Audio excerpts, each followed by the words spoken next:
একদিনের সফরে ঢাকা গিয়েছিলাম, বেশ ভালো লেগেছিল। আসসালামু আলাইকুম, সবাই কেমন আছেন? আশা করি সবাই ভালো আছেন।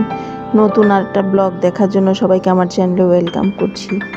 এই যে ঢাকা যাত্রাপথে কুমিল্লার যাত্রা বিরতি হয় যে কোনো একটা রেস্টুরেন্টে, তেমনই একটা রেস্টুরেন্টের সামনে খুব সুন্দর ফুলের বাগান দেখে একদম মনটা ভরে গিয়েছিল।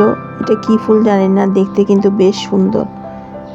পাশে অনেক বুটিক শপ ছিল, কিন্তু ওখানে রাখা কাপড়গুলো বেশ দাম ছিল। তারপর আস্তে আস্তে আমরা ঢাকায় এসে পড়ি। বাস থেকে নেমে আমরা আমাদের গন্তব্যে যাচ্ছিলাম। একদিনের কাজ ছিল, আমি আগের দিন গিয়েছি, পরের দিন কাজ ছেড়ে পরের দিনই রওনা হয়ে গিয়েছি। আসার সময় আমরা যে বাসে করে এসেছিলাম, ওদের একটা অফার ছিল, প্যাকেজ অফার। ওদের বাসের কোম্পানি থেকে আমাদেরকে কুমিল্লার টাইমস স্কোয়ারে রেস্টুরেন্টে এই যে আমাদেরকে ফ্রি খাবার দিয়েছে।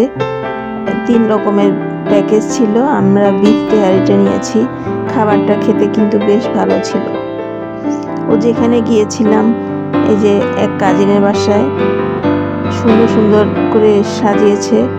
আসার সময় এই যে কুমিল্লার মধ্যে অনেক বৃষ্টি হচ্ছিল, পুরা পথটাতে কিন্তু কোথাও তেমন বৃষ্টি ছিল না, কিন্তু কুমিল্লার যতটুকু পথ আমরা আসতে পড়েছে, পুরা পথের মধ্যেই এরকম বৃষ্টি হচ্ছিল, খুব বৃষ্টি হচ্ছিল, মেঘাচ্ছন্ন আকাশ ছিল, একদম অনেক জায়গায় পানি জমে গিয়েছিল।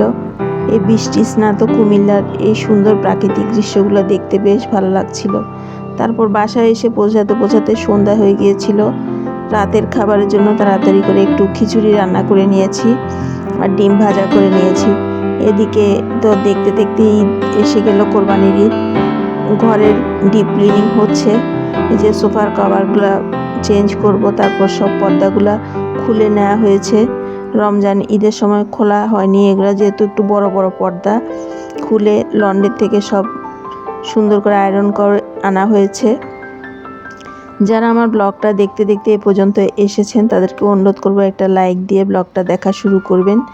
আর আমার ব্লগটা দেখতে যদি আপনাদের ভালো লাগে, তাহলে শেয়ার করে দিবেন ফ্রেন্ডস অ্যান্ড ফ্যামিলির সাথে।